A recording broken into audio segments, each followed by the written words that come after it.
Variety cooking ചാനലിലേക്ക് ഏവർക്കും സ്വാഗതം. ഇന്ന് നമ്മൾ ചെയ്യുന്നത് ഗ്രീൻ പീസ് വെച്ചിട്ടൊരു വടയാണ്.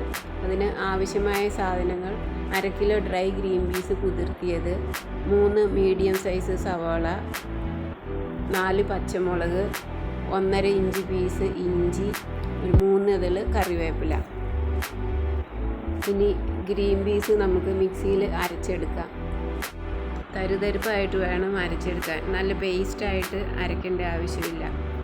ഇനി ചോപ്പ് ചെയ്ത് വെച്ചിരിക്കുന്ന സവാള, ഇഞ്ചി, പച്ചമുളക്, വേപ്പില ഇതെല്ലാം ഇതിൻ്റെ കൂടെ ചേർത്ത് നന്നായി മിക്സ് ചെയ്യാം.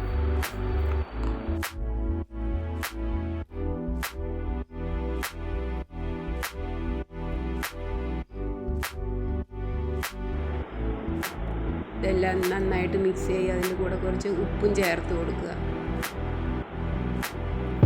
ഇത് നല്ലോണം മിക്സ് ആയിട്ടുണ്ട്. ഇനി ഒരു 15 മിനിറ്റ് നേരം നമുക്കിത് മാറ്റി വയ്ക്കാം. ഇനി നമുക്ക് അടുപ്പത്ത് എണ്ണ ചൂടാക്കാൻ വയ്ക്കാം. എണ്ണ ചൂടായി വരുമ്പോഴേക്കും നമുക്ക് വട മിക്സ് ഷേപ്പ് ചെയ്ത് വയ്ക്കാം. ഒരു മുട്ടയുടെ അളവിൽ എടുത്തിട്ട് ഒരു റൗണ്ട് ഷേപ്പായിട്ട് പരത്തി മാറ്റി വയ്ക്കുക.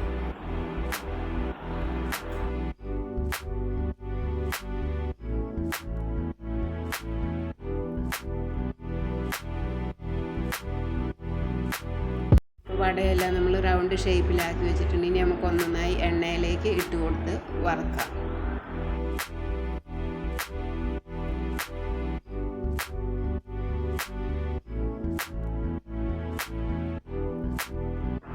ഇടയ്ക്കൊന്ന് തിരിച്ച് മറിച്ച് ഇട്ട് കൊടുക്കുക. ഏകദേശം 5 മിനിറ്റ് കഴിയുമ്പോൾ ഒരു ലൈറ്റ് ബ്രൗൺ കളറാകുമ്പോഴേക്കും കോരിയെടുക്കുക. ഇപ്പോൾ നമ്മുടെ ഗ്രീൻ പീസ് വട ഇവിടെ റെഡി ആയിട്ടുണ്ട്. നിങ്ങൾ എല്ലാവരും ട്രൈ ചെയ്ത് നോക്കുക. ഇഷ്ടപ്പെട്ടെങ്കിൽ അഭിപ്രായം കമൻറ്റ് ബോക്സിൽ അറിയിക്കുക. വീഡിയോ ലൈക്ക് ചെയ്യുക. ചാനൽ മറക്കാതെ സബ്സ്ക്രൈബ് ചെയ്യുക.